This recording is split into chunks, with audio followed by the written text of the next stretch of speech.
We feel that, though, given the move that you've had on the Aussie this week, particularly against the broader US dollar weakness, you're probably finding that positioning, we've already started to see potentially people, looking at whether this can continue to trade higher near term. So maybe that 75 to 78 range that we have been in the Aussie for a little while, maybe we might look to test the upper end of that range again. So look, at this stage, I think people are a little bit more wary about the Aussie. I have to say activity levels have been a little bit lower in that pair this week. Probably more attention has been focused on Kiwi instead, given the 15-month highs that we've moved to in that currency.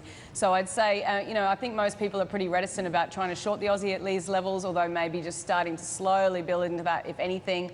But the China data today will have, probably given them even more caution. And I think it's something that we've started to notice with clients. People are less worried about the impact of maybe a slowing China on Australia going forward. It's more about what it means for EM Asia. And for that reason, the Aussie could, continue to remain underpinned in the near term.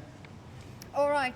What about the euro? How are you trading that ahead of the central bank meeting? Well, that's been a very tricky one as well. We certainly saw short squeezed on the move above 112.50 this week. Overall, there has been a preference from trading really to try and fade rallies in the euro, but it's been a pretty difficult thing overall. This pair hasn't really moved a lot. We sort of see it in a 111.25 to 114 range. I'm not sure the ECB meeting is really going to see a breakout either, given you've had a real paring back in expectations.